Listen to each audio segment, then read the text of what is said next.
Tot va començar amb una etapa, amb un conte breu sobre un home empresonat que sorprenia els seus companys de reclusió amb les seves dots gastronòmiques. El guionista i director Marcos Jorge li va encantar la idea, però necessitava una recepta una mica més elaborada per convertir-la en un llargmetratge. Per això es va arremangar, va agafar els millors ingredients i va convertir aquest relat breu de l'escriptor Lucà Silvestre en un sopar de cine. Canivete. Nonato Canivete. Nonato Canivete. Eu. Estómago explica la història de Raimundo Nonato, un jove que arriba a la gran ciutat amb l'esperança de poder dinar i sopar cada dia, o sigui, trobar feina i que les coses li vagin mitjanament bé.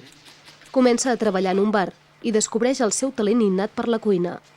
Prepara uns plats que anomena coixines i transforma el bar en un local de referència. Giovanni, l'amo d'un restaurant italià, lloga a Raimundo d'ajudant de cuina i així li descobreix un nou món. La seva vida canvia i comença a pujar socialment. Compra una casa, roba i troba l'amor en una dona, Iria, una prostituta amb la que estableix un pacte de sexe a canvi de menjar. Coxinha boa pra caralho. Você mesmo que fez? Minha senhora. Ih, ó, o cara me chamando de senhora. Estómago és l'original història d'un home que es passeja per la vida conquistant la gent amb l'estómac. I és que aquest òrgan es converteix en el catalitzador de les sensacions i sentiments que afecten els personatges del film. Ens ho expliquen el director Marcos Jorge i l'actor protagonista, Joao Miguel, premiats a la Seminici de Valladolid per aquesta pel·lícula. Entonces, una de las grandes inspiraciones era pensar en lo estómago como lo estómago mismo, como la cosa que es muchas veces embarallada, muchas veces no sin explicación racional. Comida familiar. Los japoneses dicen que la alma está en el estómago. ¿Por qué? Porque estómago no era el primer título del guión. Teníamos un altro título más ligero que se llamaba Una storia gastronomica, ma non reflejía la visceralidad de la historia que estábamos creando. Ahora pensé un día de llamarlo solamente Estómago. Es un título muy difícil, no fácil para los distribuidores. Mucha gente dice, no, Estómago me hace pensar a cosas terribles. En efecto, porque queríamos hacer una metáfora de la sociedad como el sistema digestivo, que transforma las cosas buenas, olorosas, bonitas, en mierda, en defección. Ahora, el estómago es la mitad de este percurso.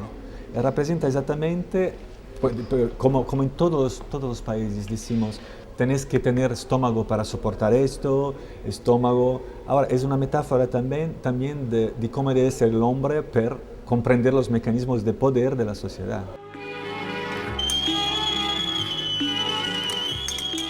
Una metàfora directa, però prou original.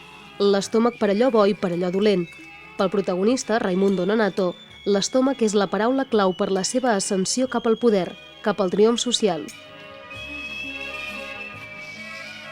En efecto, el estómago de los otros es la llave de la sobrevivencia, del poder del protagonista. Es haciendo placer a los otros que él trova su hogar en el mundo. E rapaz, eu não sei não, é porque tô bem aqui, né?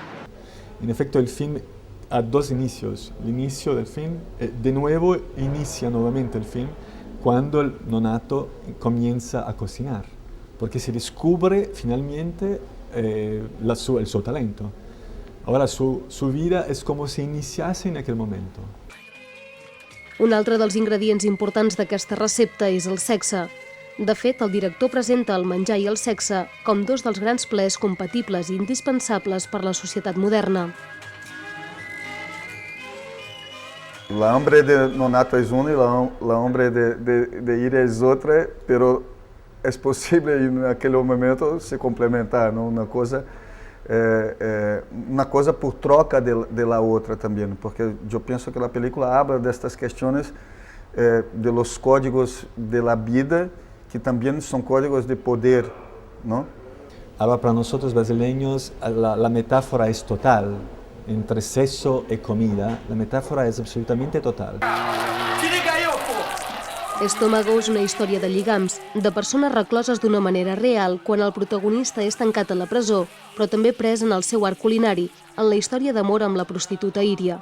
En el fons, Estómago és la història d'un home que va a la recerca de la llibertat, però acaba pres de la gastronomia, l'amor i de les seves conseqüències, bones i no tan bones. A vegades, la reclusió és una porta directa cap a aquesta llibertat. En efecto, en Estómago, lo único ambiente que tiene ventanas es el cárcel, es la celda. La celda tiene 2 ventanas. Incluso la hacemos ver las ventanas. Las cocinas donde trabaja Nonato no tienen ventanas.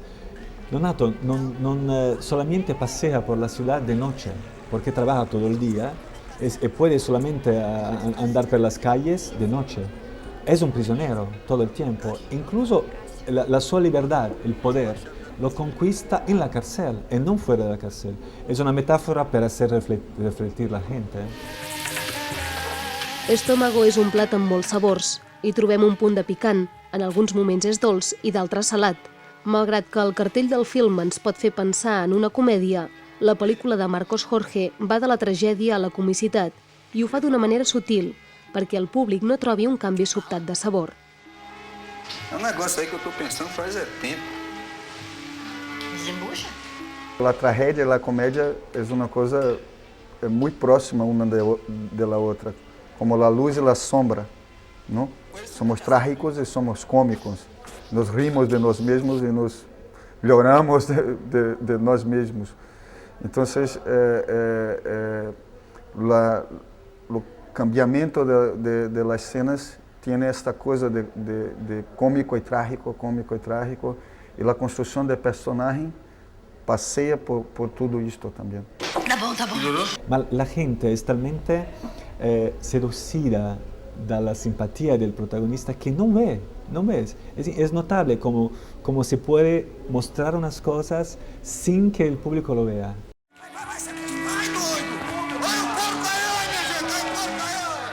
Si voleu començar el 2009 amb bon gust de boca cinematogràfic, aprofiteu per anar al cinema-restaurant més proper i degusteu aquest Estómago de multitud de textures i sabors. Com hem comentat, la pel·lícula de Marcos Jorge es va endur varis premis al passat Festival de Valladolid, entre ells el de millor pel·lícula, millor actor i el Premi de la Joventut. No us la perdeu, us hi llepareu els dits.